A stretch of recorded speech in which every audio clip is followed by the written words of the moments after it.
that we are noticing in our homes today. Remember, on Class Online School, we talk about issue arising in our family that's happening with our children, how we can perform well academically and raise responsible children.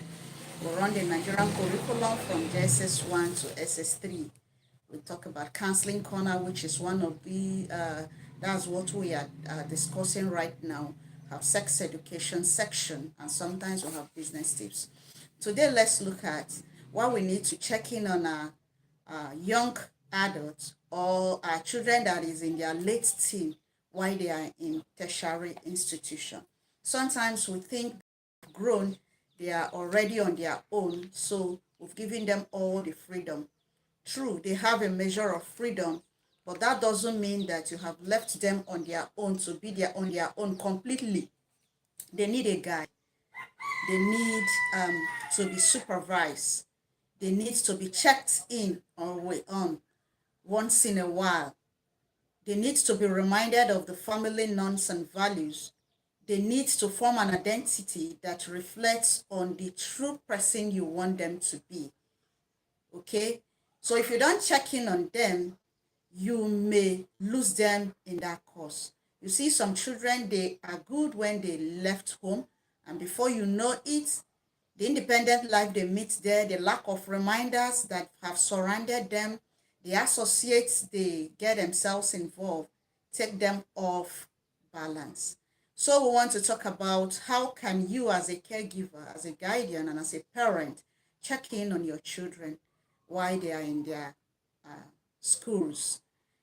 If you send them to tertiary institution, know that there is a lot of things that we meet there that they didn't see while they're at home. So now is a time for you to sit up, fasten your bed, and be a proper guide. One, I want to talk about you always calling in on them. Call in on them, remind them of family values, remind them of family norms, remind them of family principles, remind them of why there is coffee in the home, remind them of why you restricted some persons from being their associate. Remind them of what peer pressure can do to them. Let them know where they are coming from and let them know what they need to identify themselves with. When you keep reminding them of this, their brain will reconnect and understand where they are coming from, and they will know those who are supposed to be their true friends. They will know how to carry the family legacy along as they are going, and they will know what is obtainable, what is acceptable to their life, and what will hinder their success and progress. Number two, you can do a video call with them unannounced. You know, sometimes these children can be in the midst of people that you may not want to, and you wouldn't know what is happening with them. So you can call in unannounced and say, please, can you put on your video? Let me see how your face look like today, what you are putting on. Where are you right now? If it's supposed to be in their lecture time, and you call a video call, they are not in the lecture hall, you'll be able to ask what is happening, why are you not there? If they dress in a way you think is not proper, you can ask them, why are you putting on this? Let them know that you calling on or you calling in to have a video call with them is not because you want to monitor their life or you want to structure their life for them. Let them know that it is your responsibility to guide them well, and that they need to follow a good structure. Remember that the family has to structure the child. The parents have to be a good structuring institution for the child to keep up with. So let them know that you have their best interest at heart. That's why you're calling. So do a video call unannounced with them and know where they are.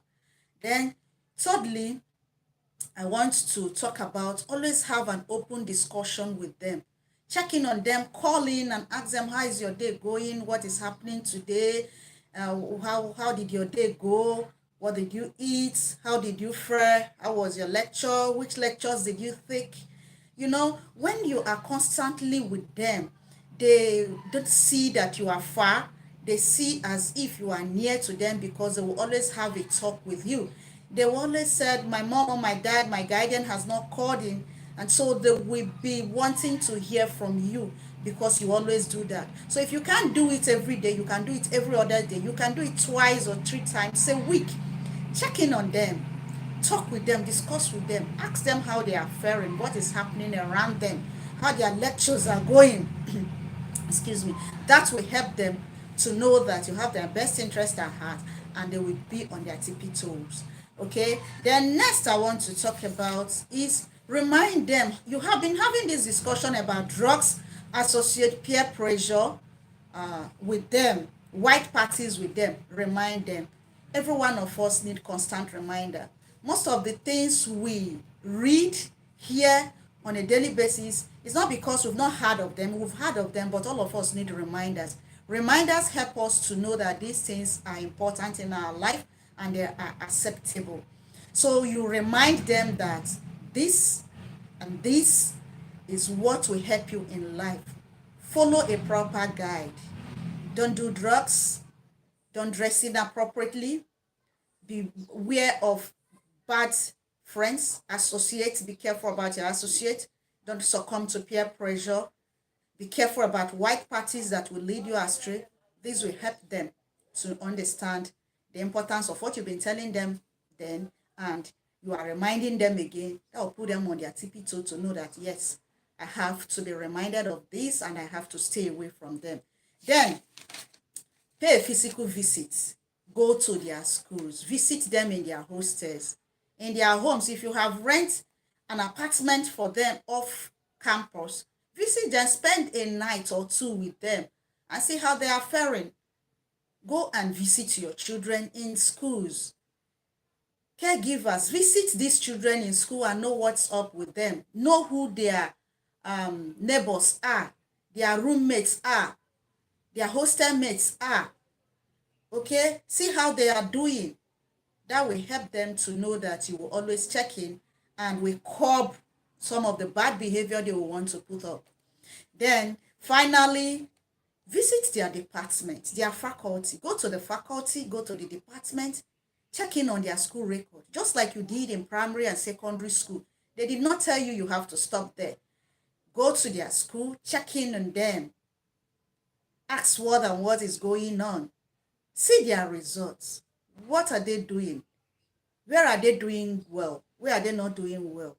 See how you can encourage them to do better. All right.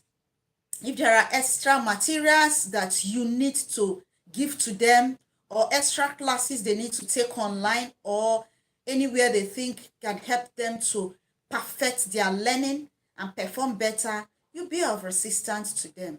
So don't just send your young adults to school, tertiary institution, or your children in their late teens and abandon them to themselves and say they're of age, they can do what they like. It's their life. If they do well, it's their own. If they do wrong, it's their own. Remember, at this stage, they don't need to be alone.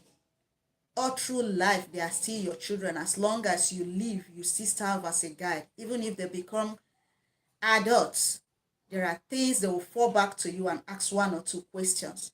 So don't leave them independently on their own like that and see that it is final. No. So that is what I think we have for you today. Always check in on your young adults and your late teenagers in their schools so that you can remind them of things that will help them to succeed in life. Be a proper guide. Be with them and they will love it. When they look back, they know you've become you were a proper guide to them. Thank you for joining me today on Class Online School. Subscribe if you've not subscribed. If you love what we do here, give us a thumbs up. Comment below the comment box if there is any issue arising in your area that you think other parents need to be aware of. Let's send it out to the world so that other people can be aware of it. Thank you for joining me. I'll see you in our next